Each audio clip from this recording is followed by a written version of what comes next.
Team ഇന്റഗ്രിറ്റിയുടെ plan എന്ന് പറഞ്ഞ ആദ്യം പത്രസമ്മേളനത്തിൽ പറഞ്ഞു, വളരെ ആത്മാർത്ഥമായിട്ട് സമൂഹത്തിന് വേണ്ടി ട്രാൻസ്ജെൻഡർമാരാവാതെ സ്വയം സേവിക്കാൻ മാത്രം മുന്നോട്ടിറങ്ങിയിരിക്കുന്ന ഒരു കൂട്ടം ത്യാഗസമ്പന്നരായ ആൾക്കാരാണ് എൻ്റെ ടീമിലുള്ളത്. അത് പലരും സൂചിപ്പിച്ചിട്ടുണ്ട്. വളരെ വിഭിന്നമായ രംഗങ്ങളിൽ വളരെയധികം കഴിവുകൾ തെളിയിച്ചിട്ടുള്ള, എല്ലാ ഫീൽഡിലും കഴിവ് തെളിയിച്ചിട്ടുള്ള, എല്ലാ സ്ഥലങ്ങളിൽ നിന്നും നോർത്ത് അമേരിക്കയുടെ എല്ലാ ഭാഗങ്ങളിൽ നിന്നും ആളുകൾ ഉൾക്കൊള്ളിച്ചുകൊണ്ട് ശക്തമായ ഒരു ടീമാണ് ടീം ഇന്റഗ്രിറ്റി ഫോം ചെയ്തിരിക്കുന്നത്.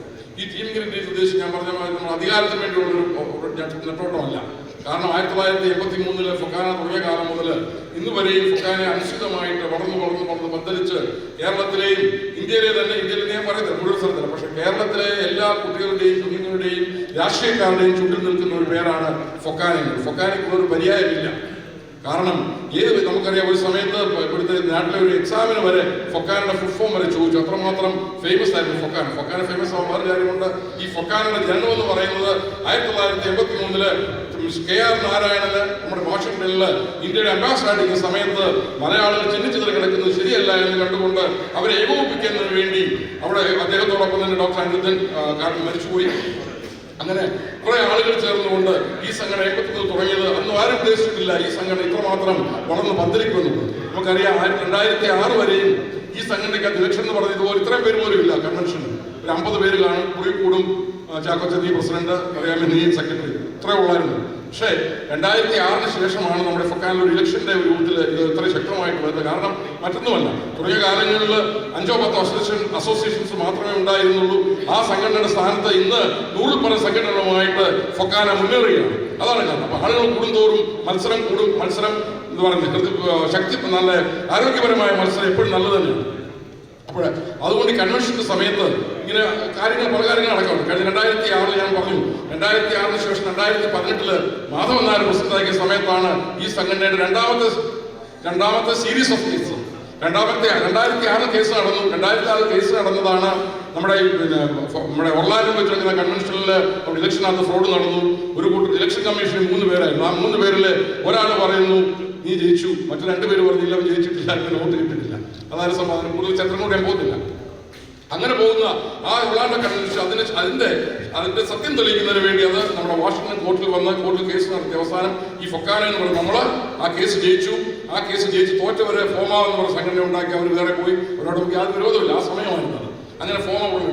അത് 2006 മുതൽ 2018 വരെ. പിന്നെ നമ്മുടെ കേസില്ലാതെ 2006 കേസ് 2008 തീർന്നത്. അതിനുശേഷം 2018 വരെ കേസില്ലാതെ പോയി ഈ സംഘടന 2018 മാധവൻ നായർ പ്രസിഡന്റ് ആവുന്ന സമയത്ത് അതിനെതിരായിട്ട് മത്സരിച്ച എനിക്കെതിരായിട്ട് ഇപ്പോൾ മത്സരിക്കുന്ന ലീലാമാരട്ട് എന്ന് പറയുന്ന സ്ഥാനാർത്ഥി ആദ്യമായിട്ട് നമ്മുടെ റോക്ക്ലാൻഡ് കൗണ്ടിയിൽ കൊണ്ടുവന്നൊരു കേസ് കൊടുക്കുന്നു. ഇവിടെ ഇലക്ഷനിൽ ഫ്രോഡ് നടന്ന ഇലക്ഷൻ സ്ഥിതി ചെയ്യണമെന്ന് പറഞ്ഞു. അതിനുശേഷം 2020 2022 ഈ സെയിം ആള് തന്നെ പോക്കുന്ന സമയത്തെല്ലാം കേസ് കൊടുത്തുകൊണ്ട് ഈ സംഘടനയെ നശിപ്പിക്കാനായിട്ട് നോക്കിയ സമയത്ത് ഈ സംഘടനയ്ക്ക് വേണ്ടി ശക്തമായിട്ട് പോരാടുവാനായിട്ട് ഒരു കൂട്ടം ആൾക്കാർ അന്നത്തെ ബോർഡ് ഓഫ് ട്രസ്റ്റി ചെയർ ഉൾപ്പെടെ അവർ പ്രസിഡന്റുമാർ ഉൾപ്പെടെ എല്ലാവരും മുന്നിൽ നിന്ന് ഫൈറ്റ് ചെയ്തുകൊണ്ട് മാത്രമാണ് ഇന്ന് ഫൊക്കാന എന്നുള്ള പേര് ഉപയോഗിക്കുകയാണുള്ളത്. ഫൊക്കാന എന്നുള്ള പേര് ട്രേഡ് മാർക്കുള്ള പേരാണ്. ലോകത്തൊറ്റ കക്ഷികൾക്കും ഈ ഫൊക്കാന എന്നുള്ള പേര് ഉപയോഗിക്കാൻ പറ്റത്തില്ല നമ്മൾ ഒഴിച്ച് ബാക്കിയാണ്. കാരണം ഫൊക്കാനയുടെ പേര് ട്രേഡ് മാർക്ക് നെയിമാണ്.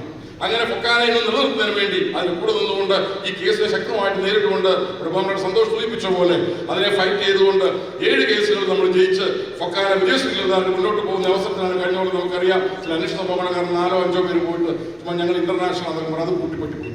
അപ്പൊ അങ്ങനെ ഈ ഫൊക്കാന മുന്നോട്ട് പോകുന്നത് ജനങ്ങളുടെ ആവശ്യം, നമ്മുടെ മാത്രം ആവശ്യമല്ല, സമൂഹത്തിന്റെ ആവശ്യമാണ്. കാരണം നമ്മൾ ധാരാളം പ്രവർത്തനങ്ങൾ ഈ ഫൊക്കാന തുടങ്ങിയാൽ ഞാൻ ആദ്യം പറഞ്ഞു $1,00,000 കൊണ്ടിട്ടുണ്ട് തുടങ്ങിയ. അതിന് മുന്നിൽ കേരളത്തിൽ ആദ്യമായിട്ട് നമ്മുടെ തകിരി ശിവശങ്കർ പിള്ള സാഹിത്യകാരൻ അദ്ദേഹത്തെ അമേരിക്കയിൽ കൊണ്ടുവന്നത് ഫൊക്കാനയാണ്. ഈ ഫൊക്കാന കൊണ്ടുവരുന്ന സമയത്ത് ഫൊക്കാന തകിരി ശിവശങ്കർ പിള്ളയ്ക്ക് അവാർഡ് കൊടുത്തു. ആ അവാർഡ് ഇന്ന് തകിരി ശിവശങ്കർ പിള്ളയുടെ വീടിന്റെ ഭൂമുഖത്ത് ഏറ്റവും വലിയൊരു മൊമെന്റോ ആയിട്ട് കീപ്പ് ചെയ്തിരിക്കുകയാണ്. അത്രമാത്രം ഈ ഫൊക്കാന. അതിനുശേഷം കേരളത്തിലെ സാഹിത്യകാരന്മാർ ഇത്രയധികം പരിപോഷിപ്പിക്കുന്ന പ്രോത്സാഹിപ്പിക്കുന്ന ഒരു സംഘടന ഇവിടെ മറുനാട്ടില് ഇന്ത്യക്ക് ഇവിടെ ഇല്ല എന്ന് തന്നെ പറയാം. എല്ലാ പ്രാവശ്യവും എല്ലാ കൺവെൻഷനിലും നമ്മൾ അനുയോജ്യരായ സാഹിത്യന്മാരെ ഇവിടെ കൊണ്ടുവന്നിട്ട് അവരെല്ലാം തന്നെ ചെയ്യാറുണ്ട്. അങ്ങനെ മുന്നോട്ട് പോകുന്നത്. അതുകൂടാതെ $1,00,000 ചാരിറ്റി വർക്കുകൾ, ഭവന നിർമ്മാണ പദ്ധതികൾ, ഇപ്പം തുടങ്ങിയിരിക്കുന്ന മെഡിക്കൽ കാർഡ്, പ്രിവിലേജ് കാർഡ് തുടങ്ങി 100 കാര്യങ്ങൾ ഒക്കെ. അതുപോലെ നമ്മുടെ കോവിഡിന്റെ സമയത്ത് 2020 കോവിഡിന്റെ സമയത്ത് 1 കോടി 1.5 കോടി രൂപയുടെ സാധനങ്ങൾ നമ്മൾ ഇവിടുന്ന് കയറ്റി നാട്ടിൽ അയക്കാനായിട്ട് ഓക്സിജൻ സിലിണ്ടർ മാത്രം ഇതെല്ലാം ഒത്തിരി കാര്യങ്ങൾ ചെയ്ത് അന്നും പേരെടുത്തു. അതുകൊണ്ട് ഞാൻ പറയുന്നത് നമുക്ക് ഏത് സമയത്തും ഏത് ഭരണം കേരളത്തിൽ വന്നാൽ തന്നെയും ഫൊക്കാന എന്നുള്ളത് അവരുടെയൊക്കെ മനസ്സിൽ ചിരപ്രതിഷ്ഠിച്ച ഒരു സംഘടനയാണ്. നമ്മളൊരു കാര്യം പറഞ്ഞാൽ കണിശമായിട്ടും കേരള ഗവൺമെന്റ് നടത്തിത്തരുന്നുള്ള യാതൊരു സംശയവും. അത്രമാത്രം ഫൊക്കാനെ അവർ സ്നേഹിക്കുന്നു. ഫൊക്കാനയുടെ പ്രധാനപ്പെട്ട ഒരു കാര്യം ഞാൻ പത്രസമ്മേളനത്തിൽ പറയാത്ത പ്രധാനപ്പെട്ട ഒരു കാര്യം നമ്മൾ ആലോചിക്കുന്നത്, നമ്മള് കേരളത്തിലെ ഇന്ത്യയുടെ കാര്യം നമുക്കറിയാം. പ്രത്യേകിച്ച് കേരളത്തിലെ യുവജനങ്ങള് ഡ്രഗിന് അടിമകളായിക്കൊണ്ട് മരിച്ചു പോകുന്നു. അവർക്ക് സ്കൂളിൽ പോകുന്ന കുട്ടികൾക്ക് ഡ്രഗ് കൊടുക്കുന്നു, അല്ലെങ്കിൽ യുവജനങ്ങൾ ഡ്രഗിന് അടിമകളാകുന്നു. അതുപോലെ ഡ്രഗിന്റെ കച്ചവടങ്ങൾ വളരെ കാര്യമായിട്ട് തന്നെ അവിടെ നടന്നുകൊണ്ട് നമ്മുടെ ചെറുപ്പക്കാർ പിള്ളേര് അടിമകളാകുന്നതിന്റെ അവസ്ഥയ്ക്ക് ഒരു പരിഹാരം കാണുന്നതിന് വേണ്ടി ഫൊക്കാന അധികാരത്തിൽ വന്നതിന് ശേഷം നമ്മൾ പ്ലാൻ ചെയ്യുന്നത്, നമ്മുടെ കേരളത്തിലെ 500 സ്കൂളുകളിലെങ്കിൽ 200 മുതൽ 500 സ്കൂളുകളിൽ ഡ്രൈവ് അഗൻസ്റ്റ് ഡ്രഗ് എന്നുള്ള അവബോധന ക്ലാസ് നടത്തുന്നതിന് വേണ്ടി ഋഷിസായ് സിംഗിനെ പോലെ ഫേമസ് ആയിട്ടുള്ള പോലീസ് ഓഫീസേഴ്സിന്റെ നേതൃത്വത്തിൽ ക്ലാസ് നടക്കുന്നുണ്ട്. ഈ ക്ലാസ് നമ്മൾ നേതൃത്വം കൊടുത്തുകൊണ്ട് കണിശമായിട്ട് നമ്മൾ പ്രോത്സാഹിപ്പിക്കുന്നു ഡ്രൈവ് അഗൻസ്റ്റ് ഡ്രഗ്. അത് നമ്മൾ 3 ക്ലാസ് ചെയ്യുക ഏറ്റവും വലിയ കാര്യമാണ്. അതുപോലെ തന്നെ മലയാള ഭാഷയുടെ കാര്യങ്ങളൊക്കെ തന്നെ സോണി പല കാര്യങ്ങളും സംസാരിക്കും. മലയാള ഭാഷ പരിപോഷണം, യുവജനങ്ങളുടെ മുന്നേറ്റം, സ്ത്രീകളുടെ ശാക്തീകരണം, ഇതെല്ലാ കാര്യങ്ങളിലും നമ്മൾ മുന്നിൽ നിന്നുകൊണ്ട് ഫൊക്കാനയുടെ മുഖച്ഛായ മാറ്റുന്ന ഒരു സമിതി ആയിരിക്കും ഇത്. ഫൊക്കാന ആദ്യം സൂചിപ്പിച്ച പോലെ നമ്മുടെ വളരെ ഫൊക്കാനയ്ക്ക് നമ്മുടെ ലിജോയൊക്കെ തന്നെ വളരെ കോൺട്രിബ്യൂട്ട് ചെയ്യുന്നു. കമ്മിറ്റ്മെന്റ് ഒന്നുമില്ല. ഫൊക്കാനയുടെ മുഖം മാറ്റുന്ന ഫൊക്കാനയുടെ ഒരു സംഭവം ആൾക്കൊണ്ട് ഇതൊരു കൺവെൻഷൻ ബേസ്ഡ് ഓർഗനൈസേഷൻ ആണ് എന്നൊരു ധാരണ ചില മനസ്സിലുള്ളതല്ല. ഈ ഭരണസമിതി വന്നതിന് ശേഷം ഇത് കൺവെൻഷൻ ഓറിയന്റഡ് കൺവെൻഷൻ അല്ലാതെ ഇതൊരു ആവാസ വ്യവസ്ഥയുടെ വെളിച്ചത്തിൽ മുന്നോട്ട് പോയിക്കൊണ്ട് ഈ റൗണ്ടായിട്ട് പ്രോഗ്രാം നടത്തിക്കൊണ്ടിരിക്കുന്ന ഒരു സംഘടനയായിട്ട് മുന്നോട്ട് പോകും. അതായത് നമ്മൾ പഴക്കം പോയിക്കൊണ്ടിരിക്കുന്ന കറണ്ട് സിറ്റുവേഷൻ മാറിക്കൊണ്ട് ഒരു പുതിയ തലത്തിലേക്കാണ് നമ്മൾ മുന്നോട്ട് പോകുന്നത്.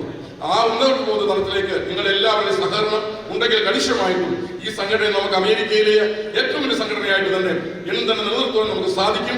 നിങ്ങളുടെ എല്ലാ സപ്പോർട്ട് വേണം. നിങ്ങൾ ടീം ഇന്റഗ്രിറ്റിയുടെ എല്ലാ ആളുകളെയും, നിങ്ങൾ പരിചയമുള്ളവരെയും എല്ലാവരെയും അറിയിച്ചുകൊണ്ട് ഈ ടീം ഇന്റഗ്രിറ്റിക്ക് വേണ്ടുന്ന ഫുൾ സപ്പോർട്ട് തന്നുകൊണ്ട് എല്ലാവരും ഞങ്ങൾ ഒരാൾ പോലും തോക്കാൻ പാടില്ല. ഞങ്ങൾ എല്ലാവരും ജയിക്കുന്നുള്ള യാതൊരു ഗ്യാരണ്ടി, യാതൊരു സംശയവുമില്ല. അത് പക്ഷേ ഉറപ്പിക്കേണ്ടത് നിങ്ങളാണ്. കാരണം ആളുകൾ പല വിധത്തിൽ സിമ്പതി വാങ്ങിക്കാൻ നോക്കും. സിമ്പതിയൊന്നുമില്ല. സിമ്പതിക്കല്ല നമ്മൾ വോട്ട് കൊടുക്കുന്നത്. നമ്മൾ വോട്ട് കൊടുക്കേണ്ടുന്നത് എന്തിനാണ്? കഴിവിനാണ്. നമ്മൾ മുന്നോട്ടാണ് നോക്കുന്നത്. നമ്മുടെ ബുദ്ധിമുട്ടുകൾ നമ്മൾ ഫൊക്കാനയിൽ എങ്ങോട്ടാണ് പോകേണ്ടത് എന്നുള്ളതാണ് നമ്മുടെ ഉദ്ദേശം. ഫൊക്കാന നേരിട്ട് പോകണമെങ്കിൽ, ഫൊക്കാനയ്ക്ക് ഉയർച്ച വരണമെങ്കിൽ, ഫൊക്കാന ആക്റ്റീവായിട്ട് സമൂഹത്തിന് വേണ്ടി സേവനം ചെയ്യണമെന്നുണ്ടെങ്കിൽ കണിശമായിട്ടും ഫൊക്കാനെ സ്നേഹിക്കുന്നവരെ ഒരിക്കലും സഹതാപത്തിന് പുറകിൽ പോയില്ല. അവർ കണിശമായിട്ട് നേതൃത്വത്തെ നോക്കി ആരാണ് ഫൊക്കാനെ ശരിക്കും നയിക്കുവാൻ ശക്തിയുള്ളത് നോക്കിക്കൊണ്ട് മാത്രമേ മുന്നോട്ട് പോകുന്നത് യാതൊരു സംശയമില്ല. അതിന്റെ ഒരു ബലമായിട്ടാണ് നിങ്ങൾ ഇറക്കിയിരിക്കുന്ന 11 പേജുള്ള ഒരു മാനിഫെസ്റ്റോ. നിങ്ങൾക്കെല്ലാം കോപ്പി പിന്നീട് തരുന്നതായിരിക്കും. ആ മാനിഫെസ്റ്റോയ്ക്കകത്ത് ഓരോ കാര്യങ്ങളും ഇപ്പോൾ സൂചിപ്പിച്ചു. 7 പില്ലേഴ്സ്, 7 സ്തംഭങ്ങൾ ഉറച്ചുകൊണ്ട് പല കാര്യങ്ങൾ ചെയ്യുവാനാണ് നമ്മൾ ഉദ്ദേശിക്കുന്നത്. ഇതെല്ലാം തന്നെ നമ്മൾ ചെയ്യും. അതുപോലെ തന്നെ അംഗസംഘടനകളുടെ ഫീഡ്ബാക്ക് എടുത്തുകൊണ്ട് തന്നെ നമ്മുടെ പല കാര്യങ്ങൾ ഉൾപ്പെടുത്തിക്കൊണ്ട് കഴിഞ്ഞ 2 വർഷവും നമ്മൾ അത് മുന്നോട്ട് കൊണ്ടുപോകുമെന്നുള്ള യാതൊരു സംശയമില്ല. അതുകൊണ്ട് ഒരിക്കൽ കൂടെ ഇത് വന്നിരിക്കുന്ന എല്ലാവരോടുമുള്ള ഹൃദയത്തിന്റെ അഗാധയും തോൽക്കുന്ന നന്ദി രേഖപ്പെടുത്തിക്കൊണ്ട് നിങ്ങളുടെ സ്നേഹം, നിങ്ങളുടെ സഹകരണം എന്നും ഞങ്ങളോട് ഉണ്ടായിരിക്കണമെന്ന് അഭ്യർത്ഥിച്ചുകൊണ്ടും അപേക്ഷിച്ചുകൊണ്ടും ഞാനെന്റെ വാക്കുകൾ നിർത്തിയാണ്. നന്ദി, നമസ്കാരം.